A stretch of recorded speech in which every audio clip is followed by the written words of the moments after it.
안녕하세요. 결혼한 지 1년을 겨우 채우고 이혼을 하게 된 여자입니다. 3년 동안 매일 보다시피 하며 연애한 사람인데 막상 결혼식을 하고 이혼까지는 1년밖에 걸리지 않았네요. 그 짧은 시간 동안 저에겐 참 많은 일이 있었는데요. 도대체 어떤 일들이 이혼까지 몰고 가게 되었는지 기가 막힌 사연 함께 해주실래요? 남편과는 소개팅으로 만난 사이였어요. 남편은 시부모님이 어렵게 낳은 하나뿐인 자식으로 사랑을 많이 받고 자란 아들이었죠. 저에겐 오빠가 있었는데 친정오빠가 본인 가정을 꾸리고 사는 모습을 보며 빨리 그러한 가정을 꾸리고 싶다는 생각을 하곤 했어요. 늘 새언니가 우선이고 조카에겐 다정한 친구 같은 오빠의 모습을 보며 저런 남편을 만나고 싶다고 생각하곤 했죠. 그래서 남편에 대한 기대치의 기준은 언제나 친정 오빠였어요.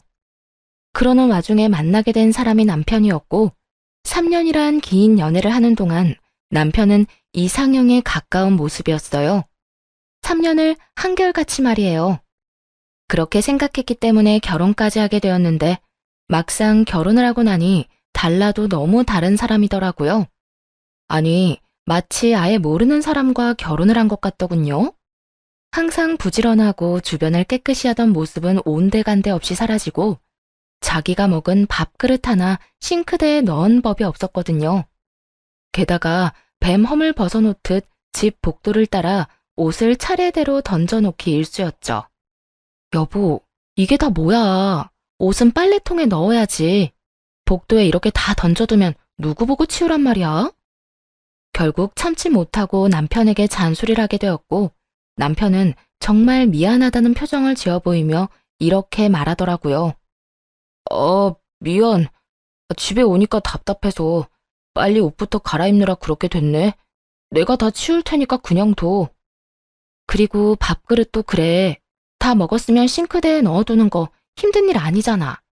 그냥 그렇게 두고 자리 떠버리면 나도 기분이 썩 좋진 않아. 우리 둘 다 일하는 사람인데 그 정도는 서로 기본적으로 해야 하는 거 아니야? 어? 알겠어. 집에선 엄마가 매번 그냥 두고 얼른 가서 쉬라고 하니까 습관이 됐나 보다. 다음부터 신경 쓸게. 그래도 처음엔 대답이라도 잘하더라고요. 미안하다. 다음부턴 조심하겠다. 자기도 모르게 그랬다고 하면서요. 하지만 말만 잘했을 뿐 행동은 전혀 달라지지 않았고 결혼한 지 3개월도 되지 않았을 때 결국 폭발하고 말았어요. 진짜 이건 아니잖아. 옷을 빨래통에 넣는 게 그렇게나 힘들어? 양말은 침대 밑에 던져놓고 이건 왜 또 여기저기 던져놓는 건데? 신고 입었던 거라 그렇게 숨겨두면 냄새가 얼마나 나는 줄 알아? 네, 남편의 최악의 습관 중 하나는 지나가는 곳마다 옷으로 발자취를 남기는 것이었죠. 먼지 많은 침대 구석진 곳, 침대 아래, 여기저기요. 심지어는 드레스룸 행거 안쪽에 던져두고는 잊어버렸다고 하더군요. 그렇게 두면 집안 곳곳에서 구린내가 진동을 하는데 정말 미칠 지경이었죠. 그 냄새 때문에 머리가 지끈지끈 아파서 가만히 있어도 짜증이 확 올라올 지경인데 남편은 잔소리가 짜증난다는 듯 인상을 찌푸리며 말하더라고요. 그만 좀 해라. 그렇게 냄새나고 싫으면 나한테 이럴 시간에 당신이 치우면 되는 거잖아. 매번 이렇게 쫓아다니면서 잔소리하는 거 안 지겨워? 그러는 당신은 이렇게 막 어지르고 다니는 거 안 지겹니? 내가 이렇게까지 말하면 하는 척이라도 하겠다. 같이 사는 사람이 그렇게나 싫다는데 좀 신경 쓰면 안 돼? 어려운 일도 아니잖아. 어려운 일도 아니니까 당신이 좀 해. 그러면 되잖아. 그렇지 않아도 요즘 회사 일로 피곤해 죽겠는데 이러한 사소한 일로 사람 좀 괴롭히지 마. 나라고 좋아서 이러는 줄 알아? 당신 계속 그런 식으로 나오면 나도 집안일 안 할 거니까 그런 줄 알아. 나? 그냥 하는 말 아니야? 앞으론 정말 아무것도 안 할 거니까 집 쓰레기장으로 만들 거 아니면 알아서 잘하란 말이야. 마음대로 해라. 쓰레기장 되면 당신이 답답하지 내가 답답할까 봐. 난 오히려 잔소리 안 들어도 되고 좋으니까 알아서 해. 남편이 지나간 자리는 그 후로도 엉망이 되기 일쑤였고 눈에는 눈, 이에는 이라고 저도 집안일에서 손을 놔버렸죠. 빨래를 해도 딱 제 것만 했고 밥도 차려주지 않고는 저 역시 밖에서 밥을 먹고 들어와 버렸어요. 남편은 그러거나 말거나 신경도 쓰지 않더라고요. 이때껏 생활하던 그대로 생활을 지속했으니 일주일도 되지 않아 집안은 개판이 되었네요. 그때쯤 되자 마땅히 입을 옷도 없는 듯 하더군요. 부재라도 반성을 하고 치우는 모습이라도 보였다면 그쯤하고 함께 치워줬을 텐데요. 남편은 반성할 생각이 전혀 없는 것인지 개판인 집으로 시모를 불러들이더라고요. 저녁까지 해결하고 집으로 돌아갔는데 개판인 집 한가운데 시모가 서 있어서 얼마나 놀랐는지 모릅니다. 너 집안 꼴은 이따위로 어질러 놓고 회사 갈 마음이 생기더니? 네가 아무리 일을 한다고 해도 결혼을 했으면 주부야. 시간 날 때마다 쓸고 닦아도 모자랄 판국에 집안 꼴이 이게 도대체 뭐니? 이런 집에서 살다간 없던 병도 생기지 않겠니?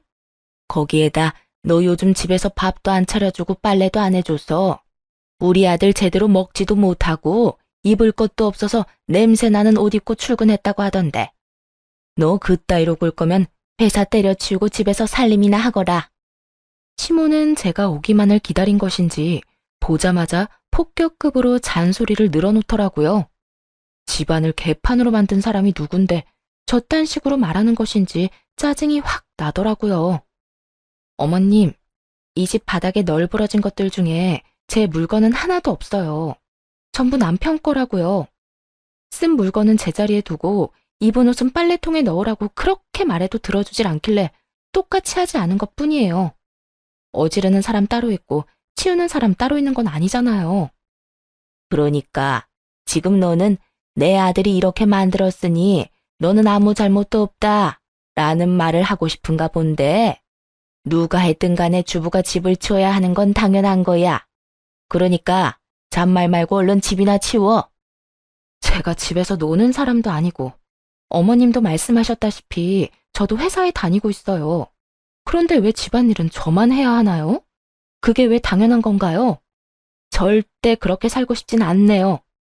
힘들게 일하고 들어와서 남편 뒤만 졸졸 쫓아다니면서 치우고 먹이는 짓 하고 싶지 않다고요. 그러면 어쩌자는 거니? 이대로 돼지우리 같은 집에서 살겠다. 이 뜻이야? 전 분명 남편한테 말했어요. 생활 습관 고치지 않는 이상 저도 집안일은 하지 않겠다고요. 큰 거 바라는 거 아니잖아요. 자기가 먹은 그릇 정도는 스스로 정리하고 밖에서 입은 옷은 빨래통에 담고 머물렀던 자리는 깨끗이 정리정돈하는 게 그렇게 어려운 건가요? 너 진짜 웃긴다. 그 잡일이나 하라고 우리 아들 장가 보낸 줄 아니? 우리 집에서도 그런 걸 시켜본 적이 없는데 네가 뭔데 우리 아들한테 그까지 일들을 시켜? 제 기준에선 경악스럽기 그지없는 말을 당당하게도 하는 시모를 보고 있는데 왜 남편 놈의 생활 습관이 졌다구가 되었는지 알 것 같았어요. 시모는 우리 아들, 귀한 아들을 번갈아 말하면서 남편이 시댁에서 얼마나 고귀한 존재인지 강조해 대더라고요. 어머님, 저도 저희 집에선 하나뿐인 귀한 딸이에요.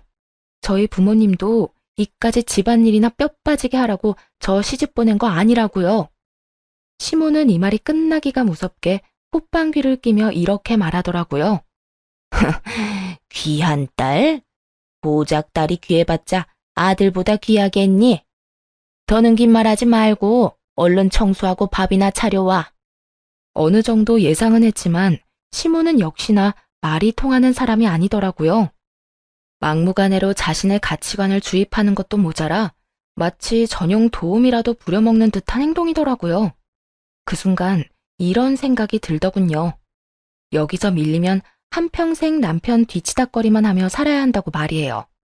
그래서 시모와 남편에게 좀 더 강하게 나가기로 했죠. 제가 왜요? 전 하기 싫어요. 이 돼지우리가 정 보기 싫으면 어머님이 치우세요. 밥도 배고픈 사람이 알아서 챙겨 먹고요.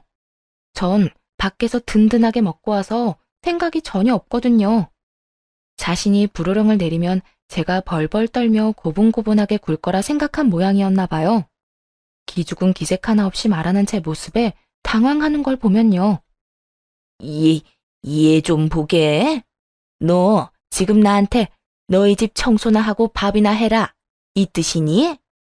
당신 제정신이야? 우리 엄마가 하라고 하면 할 것이지. 뭐? 엄마 보고 다 하라고? 당신 지금 우리 엄마 무시해? 우리 엄마가 우스워? 그렇지 않고서야 어떻게 하늘 같은 시어머니한테 이딴 식으로 굴 수가 있어? 당신이야말로 나 무시해서 이렇게까지 몰고 온 거 아니야?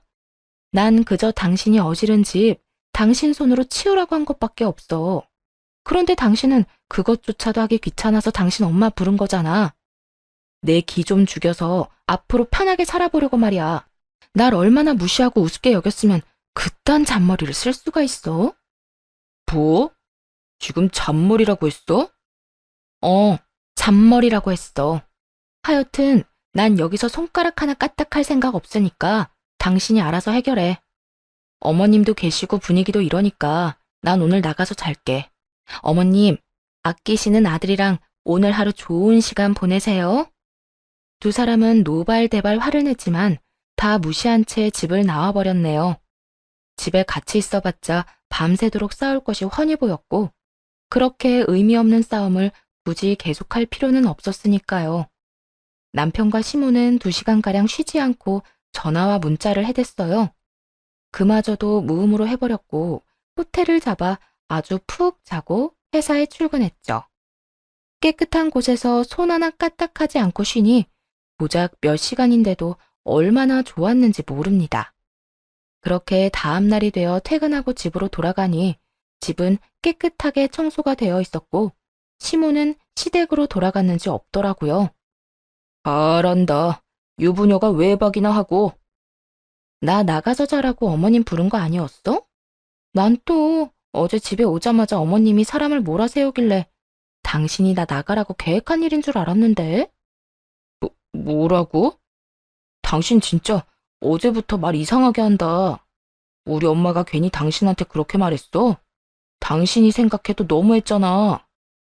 무슨 여자가 집안은 개판 5분 전으로 해놓고 신랑 입고가 옷 한 벌 없을 지경으로 집안일을 나 몰라라 해. 그런 꼴 보면 시어머니가 그 정도 잔소리할 수 있지. 말은 좀 똑바로 하자. 개판 5분 전 꼴이 싫었으면 당신이 안 어지럽혔으면 됐고 어지럽혔으면 당신이 치웠어야지. 옷도 똑같아. 세탁기 있겠다, 건조기 있겠다. 버튼만 누르면 다 되는 건데 그걸 왜 내 탓을 해? 당신 게으른 걸 탓해야지. 안 그래? 한마디도 지지 않고 받아쳐줬죠. 남편은 더는 참을 수 없다는 듯 고함을 지르더라고요. 야, 너 진짜 이렇게까지 할 거야? 무슨 여자가 고분고분한 맛이 없어. 여자는 고분고분한 맛까지 있어야 해? 그러는 너는 고분고분해? 그리고 어디서 고함을 질러? 나는 고함 지를 줄 몰라서 안 지르는 줄 알아? 그 말을 듣고는 참지 않고 고함을 질러버리자 남편은 더 이상 말도 섞기 싫다는 듯 작은 방으로 들어가더라고요. 그 후 약속이라도 한 듯 말수가 줄었고 꼭 필요한 것이 아니면 대화는커녕 같은 자리에 있는 일도 없었네요. 그리고 여태껏 그렇게 잔소리를 해도 깨끗해지지 않던 집은 한바탕 소동이 일어나고 나서야 깨끗함을 유지하게 되었죠. 그만큼 남편이 집에서 지내는 시간이 적다는 뜻이기도 했고요. 사이가 나빠진 이후로 남편은 잠만 집에 와서 자기 시작하더라고요. 어떤 날은 제가 잠들기 전까지 들어오지 않는 날도 있었죠. 그렇게 별거 아닌 기분으로 지내던 어느 날, 남편의 전화를 대신 받는 일이 있었어요. 이중 주차되어 있는 차를 좀 빼달라는 전화였죠. 그때 남편은 전날 먹은 술이 깨지 않아 시체처럼 자고 있었거든요. 하는 수 없이 차 키를 찾기 위해 남편의 가방을 살펴보게 되었고 가방 속에서 비뇨기과 약을 보게 되었어요. 아무래도 이상하더라고요. 문제가 있다면야 방문할 수도 있다지만 또 다른 이유가 있을 거란 예감이 들었거든요. 그래서 차를 빼주는 김에 남편 차의 블랙박스를 살펴봤어요. 그리고 상상을 훌쩍 뛰어넘는 사실을 알게 되었죠. 저도 아는 친한 친구와 통화를 많이 했더라고요. 그리고 통화 내용에서 모든 것을 알게 되었네요.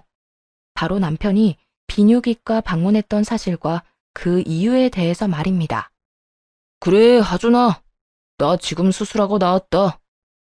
와, 진짜 수술을 했어? 너도 참 대단하다.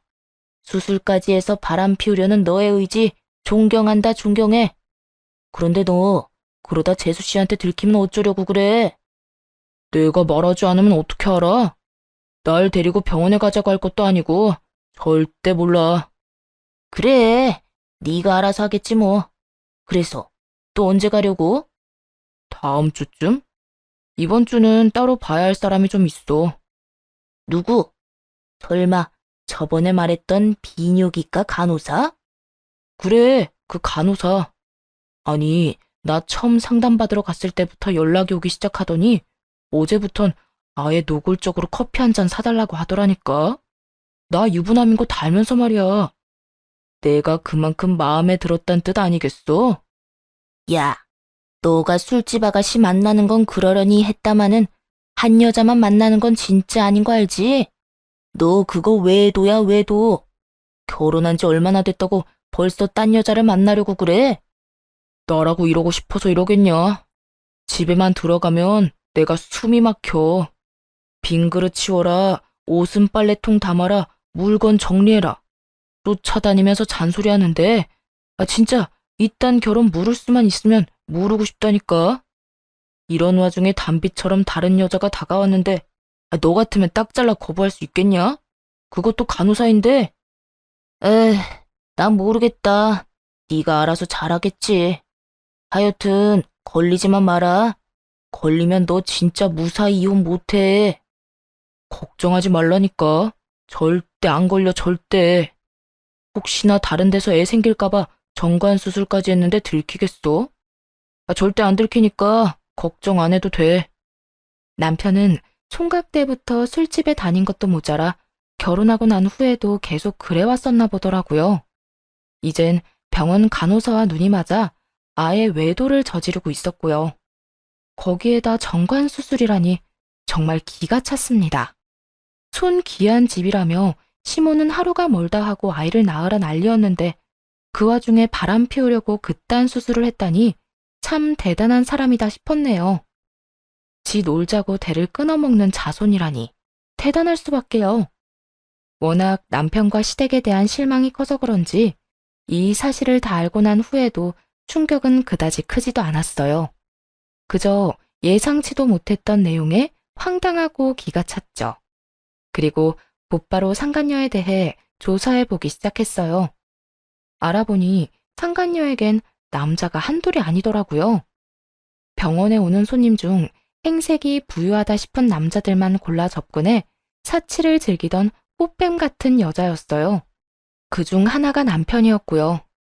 시기를 생각해보면 남편과 만나기 시작한 것은 그리 긴 시간이 아니었는데 이미 남편은 상간녀에게 간이고 쓸개고 다 빼줄 기세로 돈을 쏟아붓고 있었더라고요. 시댁이 사는 편이었으니 마르지 않는 샘물에서 마구 퍼다주는 상황이었죠. 오빠, 나한테 이렇게 많이 사줘도 돼? 집에서 뭐라고 안 해? 이렇게 많이 쓰다 와이프한테 들키면 어떡해. 다행히 집사람 집도 꽤 사는 편이라 돈 가지고는 간섭 안 해. 우리 생활비 빼곤 돈 관리도 따로 하거든. 심지어 적금도 따로 들어. 아마 내 월급이 얼만지 내가 어디에 어떻게 돈을 쓰는지 관심도 없을걸? 그렇구나. 난 그것도 모르고 혹시나 하고 기대했네. 기대? 걱정한 거 아니고? 그래, 기대. 난 내심 우리 사이를 들켰으면 하는 마음도 있거든. 그냥 확 들켜서 오빠 이혼하고 나한테 왔으면 좋겠어. 뭐라고? 그게 진심이야? 그럼 진심이지. 나도 이제 결혼 생각해야 하는 나이고 다른 사람 만나 결혼하는 거보다 오빠랑 결혼하면 좋겠다는 생각도 해. 오빠는? 오빠는 나랑 결혼 같은 거 생각해 본 적 없어? 나야 당연히 결혼 생각도 했지. 내가 말했잖아. 내 와이프 성격 파탄자라고 말이야. 성격만 더러운 줄 알아? 집에서 청소도 안 하고 밥도 안 차리고 심지어 빨래도 안 해. 이건 뭐 와이프를 데리고 사는 건지 모시고 사는 건지 모르겠다니까. 그건 아니지. 나 같으면 오빠 같은 남자랑 살면 뭐든 다 해주겠다. 삼시세끼 12첩 밥상을 차려줘도 안 힘들 것 같구먼. 그 여자는 배가 불렀네, 불렀어. 그러니까 내가 진짜 눈이 삐었었지. 너 같은 여자를 두고 왜 그런 여자를 만나서 이 맘고생을 하는지 모르겠다니까. 하여튼 하는 꼴 보아하니 조만간 이혼 이야기 나올 것 같으니까 조금만 더 기다려줘. 와이프 입에서 이혼 이야기 안 나오면 나라도 할 테니까. 나 이혼하면 우리 결혼하자. 알겠지? 응, 오빠. 나 기다릴 수 있어. 사랑해. 흥신소에서 전해준 녹음 파일을 듣고 있는데 제가 하고 싶은 말을 고스란히 남편 놈이 하고 있더라고요. 왜 집안이 이런 꼴이 되었는지에 대한 설명은 하나도 없고 오로지 제 마누라 욕하기 바쁜 남편의 목소리를 들으며 어이가 없어 아무 말도 나오지 않았네요. 두 사람은 들뜬 목소리로 꼴값스러운 대화를 이어가더니 결국 결혼을 약속하더군요. 저만 빠지면 행복해질 수 있다고 확신하는 두 사람의 말을 듣고 원하던 대로 이혼을 해주기로 결심했죠. 다만 그냥 이혼해주는 것으로는 속이 풀릴 것 같지 않아 어떻게 되돌려줄까 고민하던 찰나에 시모가 짐까지 싸서 들어오더라고요. 무슨 일이세요? 그 짐은 또 뭐고요? 보면 모르니? 내 짐이잖아. 한동안 여기서 지낼 예정이니 그런 줄 알고 작은 방부터 청소 좀 해. 허락한 적도 없는데 시모는 태연하다는 듯 집으로 밀고 들어와서는 소파에 앉기가 무섭게 청소부터 시키더군요. 남편 놈도 내쫓고 싶은 심정이 굴뚝 같은데 시모까지 밀고 들어오다니 속이 부글부글 끓어오르기 시작했어요. 전 어머님이랑 같이 지내는 것에 동의한 적이 없는데요? 내 아들 집에 내가 와서 지내겠다는데 네 동의 따위가 필요하다고 생각하니? 네가 이 따위로 구니까 내가 짐을 싸들고 온 거야. 내 앞에서도 이렇게 싹 수 없이 구는데 내 아들한텐 오죽하겠어? 난 내 아들이 쓰레기장 같은 데서 지내면서 밥도 한 끼 못 얻어먹고 사는 꼴 더는 못 본다. 내가 옆에서 너 하는 짓거리 지켜보면서 살림하는 것도 좀 알려주고 그 성격도 다 뜯어 고쳐줄 거야. 아참, 너 임신하는 것까진 보고 갈 거니 그런 줄 알고 있거라. 고작 시모와 며느리 관계가 된 것뿐인데 왜 저리도 무례하고 말도 안 되는 행동을 당당하게 해대는 건지 상식적으로 이해가 되지 않더라고요. 정작 자기 아들 때문에 임신이 불가능하다는 것도 전혀 모르고 저딴 말을 하는 시모가 어이가 없기도 했고요. 임신이요? 어머님, 저 임신 못해요. 하고 싶어도 할 수가 없는 상황이라고요. 뭐? 그게 무슨 말이야 도대체? 설마 너 불임이니? 그래서 임신 못한다는 거야? 내가 너 그럴 줄 알았다. 그렇게 모든 일에 예민하게 구니까 그렇지. 시모는 당연하다는 듯 저 때문이라고 생각했고 저는 말을 돌리지 않고 바로 말해주었네요. 저는 지극히 정상인데 남편이 아기를 가질 수 없는 몸이라네요. 아니, 정확히는 아기를 가질 수 없게 몸을 만들었어요. 남편, 저도 모르게 정관수술 받았대요. 그래서 저희 임신 못해요. 뭐야? 수술? 내 아들이 왜? 미치지 않고서야 내 아들이 왜 그딴 짓을 해? 너 지금 없는 말 만들어내서 내 아들 모함하는 거지? 그런 거지? 시모는 부정하고 싶은 듯 거의 애원하다시피 대답을 요구하더라고요. 아니요. 제가 알아봤는데 진작 수술을 했더라고요. 그러니까 왜? 내 아들이 도대체 왜 그런 짓을 했단 말이야? 바람 피우려고요. 알고 보니까 이미 바람을 피우고 있던데요. 그것뿐인 줄 아세요? 없어도 들락날락하고 있었어요. 이 여자 저 여자 만나긴 해야 하는데 덜컥 임신이라도 할까봐 걱정한 모양이더라고요. 뭐라고? 바람을 폈단 말이니? 거기에다 뭐? 네, 어머님도 기가 막히시죠? 저도 기가 막히더라고요. 아무리 여자가 좋아도 그렇지 외도에 업소에 아주 바쁘게도 살았더라고요. 지금 만나는 여자는 글쎄 비뇨기과에서 만났다네요. 수술하러 가서 간호사랑 눈이 맞았더라고요. 그럴 리가 없어. 내 아들이 외도 같은 걸 저질렀을 리가. 시모는 믿을 수 없다는 듯 발악에 가까운 부인을 하더라고요. 하는 수 없이 남편의 외도 증거들을 보여주기 시작했고, 시모의 안색은 실시간으로 잿빛이 되어갔어요. 시모는 많이 충격을 받은 듯 했는데 그 이유가 따로 있더라고요. 이 녀석이 닮을 게 따로 있지.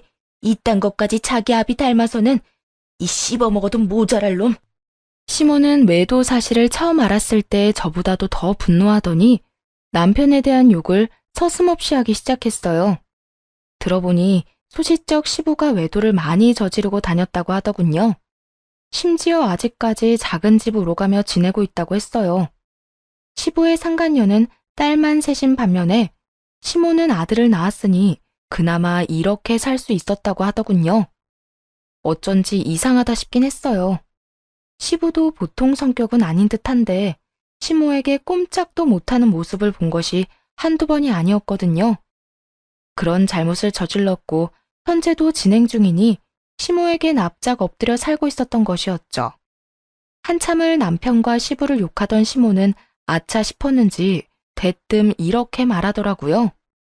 도대체 넌 남편한테 얼마나 못했으면 바람이나 피웠겠니?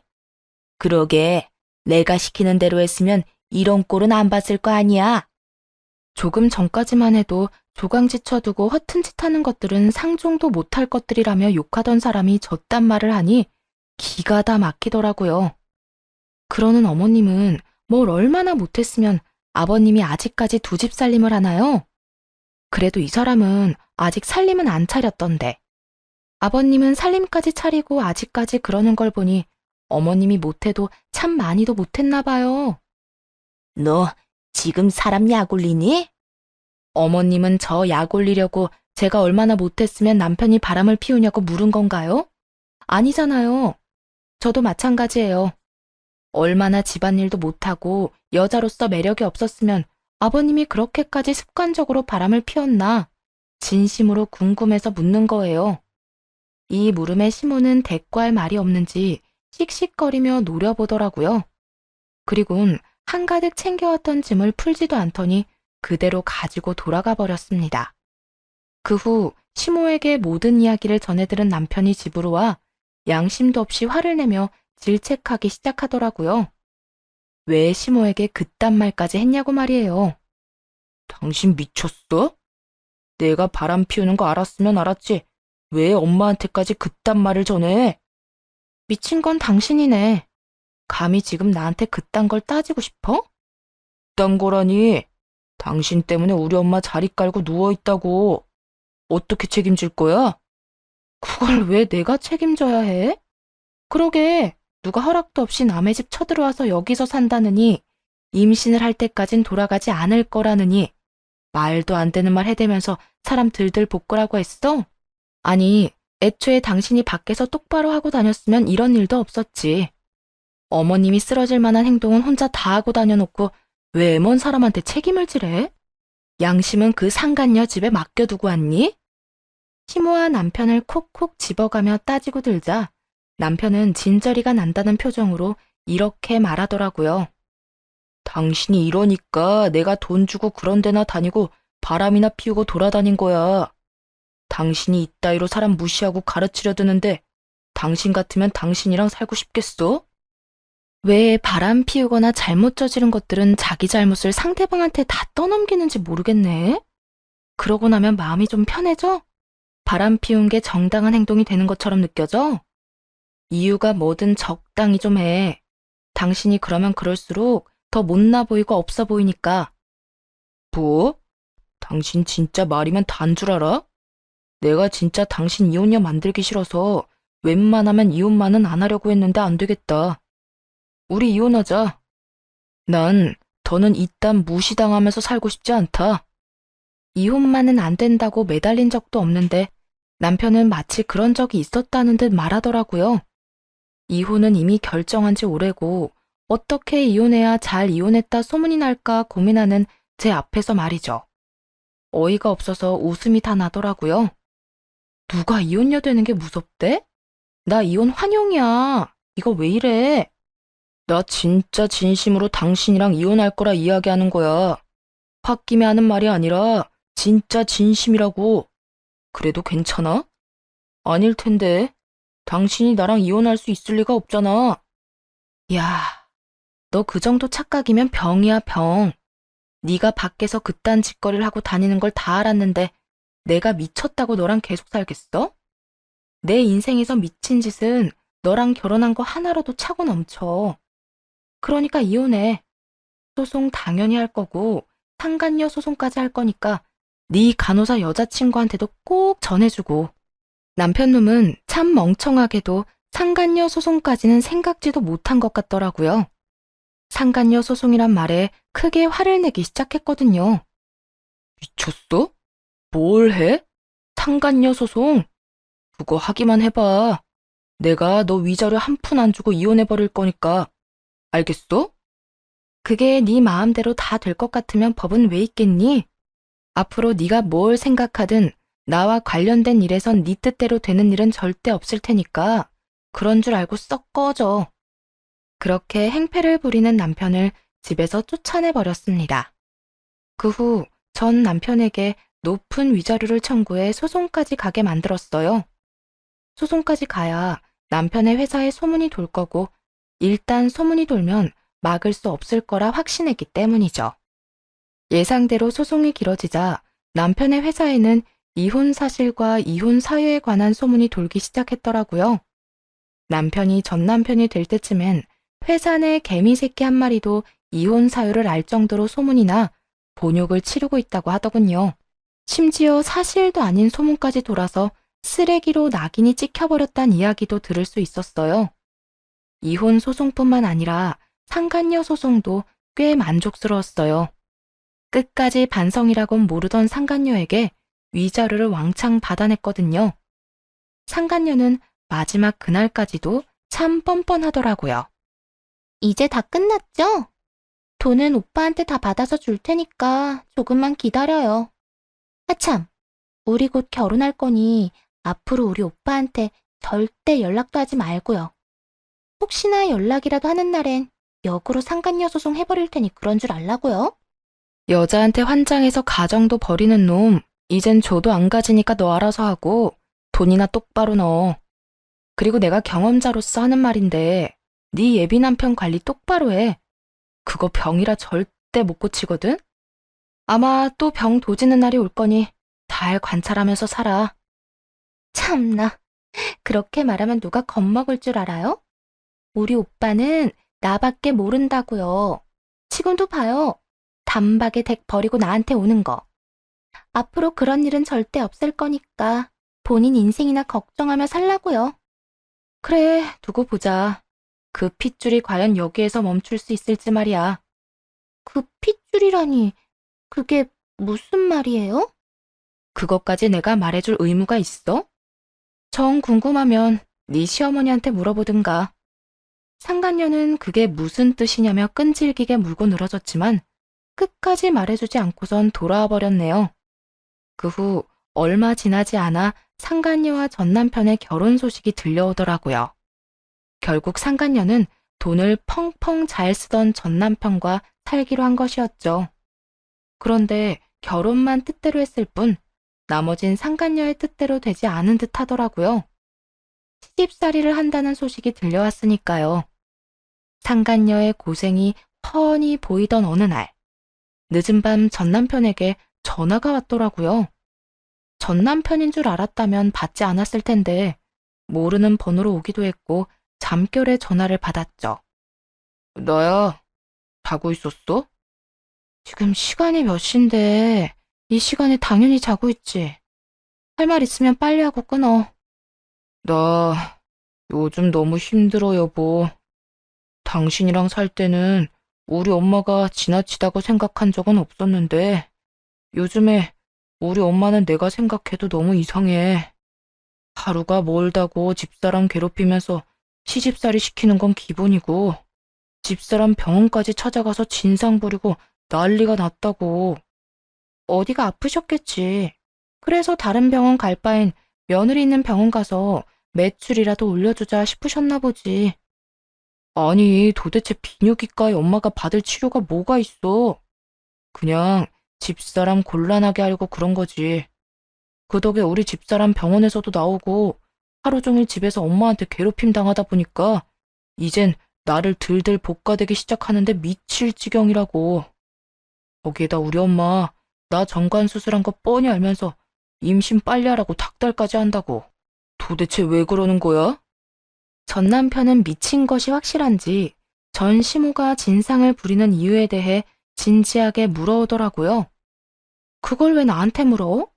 난 진짜 이해가 안 돼서 묻는 건데 이 시간에 나한테 하소연하고 싶어서 전화한 거야? 아니면 정말 네 엄마가 왜 그러는지 궁금해서 전화한 거야?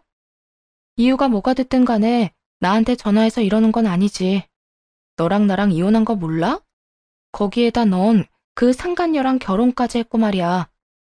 너랑 이혼할 때 그 상간녀가 그러더라. 너랑 연락하다가 걸리면 나한테 상간녀 소송한다고. 나 상간녀 소송 걸리면 네가 변호사 비용이라도 줄 거야? 난 그냥 너무 답답하니까 네가 생각나서 그래서 연락해 본 것뿐이야.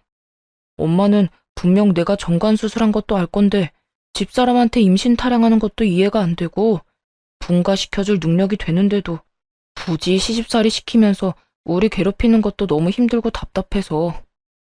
아버님이 여자 때문에 그 고생을 시켰고 지금도 그러고 있는데 너 같으면 아들이 상간녀랑 붙어 사는 꼴이 예쁘게 보이겠어? 생각이 있는 거야, 없는 거야? 그리고 너 아직도 정관 수술한 거 원래대로 안 돌려놨니? 이제 새로운 마누라도 얻었겠다. 임신 걱정할 필요도 없지 않니? 그게 그럴 만한 이유가 있어. 전 남편은 말끝을 흐리며 두루뭉술한 말로 대답을 대신하더라고요. 설마 벌써 다른 여자를 만나고 다니는 것인가 생각하던 그 순간 수화기 너머로 앙칼진 여자의 목소리가 들려왔어요. 오빠, 전화 그만하고 한잔해. 나 앉혀놓고 자꾸 다른 여자랑 전화할 거야? 아, 좀 가만히 있어봐. 통화 마무리만 하고. 설마가 사람 잡는다더니 남편은 재혼한 지 얼마 되지도 않았는데 또 업소를 다니고 있는 모양이었어요. 피는 물보다 진하다더니 어떻게 닮아도 저런 짓까지 닮았나 싶었어요. 아, 또 업소 다니나 보네? 어? 그게 스트레스를 너무 많이 받아서 기분 전환 겸 왔어. 뭐 이제 당신이 내 마누라도 아닌데 왜? 뭐? 또 바른 말만 쏙쏙 골라야 되면서 닭다리라도 하려고? 바른 말이었단 걸 안다니 놀랍긴 하네. 그런데 말이야, 난 이제 네 인생에 훈수 두고 싶지도 않아. 막말로 뭐 하고 어떻게 사는지 난 별로 궁금하지도 않거든. 그냥 그러고 살아. 이 여자 저 여자 하고 살다 보면 너한테 꼭 맞는 그런 여자 만나는 날이 있겠지. 그날이 올 때까지 돈은 돈대로 쓰고 인생은 인생대로 낭비하면서 잘 살아. 넌 무슨 말을 그렇게 해? 이럴 땐 그냥 많이 힘들었겠다. 좋은 날이 있을 거다 힘내라. 이런 말 좀 해주면 안 돼? 하긴 네가 이런 여자니까 내가 너랑 이혼까지 했겠지. 그래, 나 이런 여자니까 다신 나한테 연락도 하지 마. 피차 좋은 감정이 남은 것도 아닌데 굳이 목소리 듣고 살아서 뭐해? 그러면 얼른 끊고 하던 일이나 계속해. 그렇게 여자에 미쳐버린 전 남편의 전화를 끊어버리고 조금의 고민도 없이 시모에게 전화를 걸었어요. 네가 이 시간에 무슨 일이냐? 그러게요. 저도 다신 통화할 일 없을 거라 생각했는데 살다 보니까 이런 날이 다 오네요. 특히나 이런 이유로 전화하게 될 줄은 전혀 예상하지 못하긴 했어요. 무슨 소론이 이렇게나 길어? 얼른 할 말이나 하거라. 그게 아범이 방금 저한테 전화가 왔더라고요. 뭐 이런저런 하소연하려고 한 전화인 것 같던데 이게 중요한 게 아니고요. 글쎄, 아범이 지금 어디 있는 줄 아세요? 어디에 있길래 이 호들갑인 거야? 지금 또 업소인가 보더라고요. 옆에서 오빠, 오빠 하는 소리가 끊기지 않고 들리던데요. 며느리 데리고 얼른 가보세요. 이참에 현장 급습해서 그 버릇 단단히 고쳐놔야 하지 않겠어요? 뭐야? 너 거짓말 아니지? 제가 이런 걸로 거짓말해서 뭐 하겠어요? 얼른 가보기나 하세요.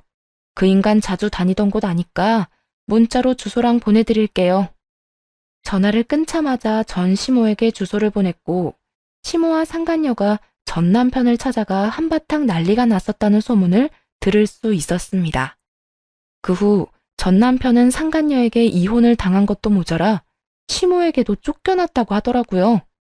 외도의 외자만 들어도 지긋지긋했던 시모가 결국엔 하나뿐인 아들마저 내쳤던 것이죠. 전 남편은 2번의 이혼이 회사에 소문이 나 결국 회사를 그만두게 되었고 상간녀는 평생 직장이 될 것이라 믿었던 병원에서 전 시모 때문에 쫓겨나 버렸으니 둘 다 앞으로의 날이 참 고단하겠다는 생각이 드네요. 그렇게 더는 그 집 식구들의 소식은 들을 일이 없을 거라 생각했는데 3개월쯤 지났을 때 폐인꼴을 한 전 남편이 회사 앞으로 찾아왔더라고요. 남들은 퇴근할 시간에 술 냄새가 풍겨오는 걸 보니 인생 막장을 달리고 있다는 것을 굳이 묻지 않아도 알 것 같더라고요. 넌 내가 지겹지도 않니? 하소연한다고 전화하고 고민 상담하고 싶다고 전화하고 이번엔 또 무슨 일로 찾아왔는데? 그게, 여보, 나 너무 힘들어. 나 이혼한 이야기 들었어? 이혼하고 집에서도 쫓겨났다고. 나 회사도 그만두고 집에서도 쫓겨나서 돈도 없고 사는 게 너무 힘들어. 그래서 나보고 어쩌라는 건데? 그때 네가 말한 것처럼 불쌍하다, 참 많이 힘들겠다. 그런 말이라도 해주길 바래? 그런 건 아닌데, 나 지금 고시원에서 지내고 있거든? 그래서 하는 말인데, 전셋집이라도 얻을 돈 좀 빌려주라. 나 고시원에서 도저히 못 살겠어. 그렇다고 월세집 얻기엔 월세를 감당하지 못할 것 같고. 당신 위자료 받은 거 많잖아. 그거 좀 빌려줘. 내가 취업만 하면 대출 받아서 바로 갚을게. 응? 돈을 맡겨놨다고 생각하는 것인지 참 당당하게도 돈을 요구하더라고요. 지금 돈을 빌려주면 다신 찾아오지 않겠다는 말까지 하고 말이에요. 당연히 싫다고 했고 전 남편은 바로 태세를 전환하며 화를 내기 시작했어요. 너 진짜 내가 이런 말까진 않으려고 했는데 내가 이 꼴이 된 게 누구 때문인데? 네가 그날 우리 엄마한테 연락하지만 않았어도 이런 일은 없었잖아. 네가 그렇게 다 일러바치는 바람에 나 이혼까지 당하고 집에서도 쫓겨난 거라고. 그러니까 네가 책임져. 책임지라고. 나 이대로는 절대 못 가. 돈을 빌려주던가. 그게 싫으면 나 당신 집 가서 같이 살 거야. 알겠어? 너 진짜 미쳤구나. 네가 뭔데 우리 집에 와서 살아. 헛소리 작작하고 얼른 꺼져. 지금 당장 사라지지 않으면 경찰에 신고할 거야. 경찰? 그래. 부를 수 있으면 불러. 어차피 고시원에서 사는 것도 힘들었는데 깜빵 가서 살면 되겠네. 거기선 월세도 안 들고 좋겠어. 역시 미친놈은 미친놈이더라고요. 말도 전혀 통하지 않았고 모든 잘못을 남에게 전가하기 바쁜 못나디 못난 미친놈 말이죠. 전 남편은 제가 절대로 신고까진 못할 거라 확신하는 듯 비아냥대고 있었고 그래서 보란듯이 바로 경찰에 신고해버렸어요. 그랬더니 신고를 하자마자 도망치기 바쁘더군요. 꽁지 빠지게 도망가는 꼴을 보니 속이 다 후련하더군요. 그 후 전 남편에겐 접근 금지 명령이 떨어졌고 다시 찾아오는 일은 없었습니다. 건너 들리는 이야기엔 아직도 정신 못 차리고는 있는 돈 없는 돈 다 끌어모아 업소를 다니며 폐인처럼 산다고 했고 전 시모는 화병으로 몸져 누웠다고 하더군요. 그렇게 우리의 악연은 마무리되었고 비교적 결혼 유지 기간이 짧았던 걸 위안으로 삼으며 잘 지내고 있습니다. 결혼 생활을 더욱 길게 끌고 갔다면 모르긴 몰라도 마음의 병을 얻어 지금 같은 생활은 하지 못했을 거니까요. 그 짧은 결혼 생활에서도 불면증으로 고생하긴 했지만 이혼을 하고 난 후 많이 호전된 상태예요. 환경이 바뀌기도 했고 여러 운동을 하며 몸도 힘들게 하고 머리도 비우니 이제는 수면제도 차츰 줄여가고 있어요. 아무래도 이혼 사유가 외도이다 보니 재혼 생각은 전혀 없지만 가끔 연애는 하고 싶기는 한데요. 요즘 운동하는 곳에서 자꾸만 음료수를 건네주는 남자가 생겼어요. 이거 관심의 표현 맞겠죠? 일단 지켜는 보는 중인데 잘 지켜보고 괜찮은 사람인 것 같으면 밥이나 한 끼 먹어볼까 싶긴 하네요. 이혼을 했다고 해도 평생 혼자 외롭게 늙어 죽고 싶진 않거든요. 죄 지은 것도 아닌데 한 번뿐인 인생 제대로 즐기다 가보려고요. 이렇게 제 이야기는 끝이 났습니다. 매일 출퇴근 시간에 즐겨 듣던 사연 열차에 제 사연을 보내겠다고 마음먹고 난 뒤에도 여러 이유로 고민이 많았던 것 같아요. 이혼 이야기를 이렇게까지 자세히 누군가에게 설명한 적도 없었을 뿐더러 굳이 결혼이라는 결정이 틀렸었단 걸 말하고 싶지도 않았던 것 같고요. 그런데 다시 생각해보니 결정이 틀린 것이 아니라 바른 결정을 할 수 없도록 속은 것이더라고요. 그리고 모든 사실을 알고 난 후에는 제가 받은 상처를 돌려주기도 했고요. 그래서 지금 생활에 아주 만족하며 잘 지내고 있습니다. 물론 후회도 전혀 없어요. 어떠신가요? 사연을 듣는 지금 이혼을 두고 고민하는 애청자분들이 혹시 있으신가요? 혹시 그런 분 중에 저와 같은 이유로 이혼을 고민하시는 분들이 계실까요? 그런 분들께 한마디 드리고 싶네요. 외도, 폭력, 도박은 절대 끊을 수 없는 병이라고. 옛 어른들은 말씀하십니다. 아무리 세상이 바뀌었다고 해도 이것만큼은 옛 어른들의 말씀이 옳지 않을까요?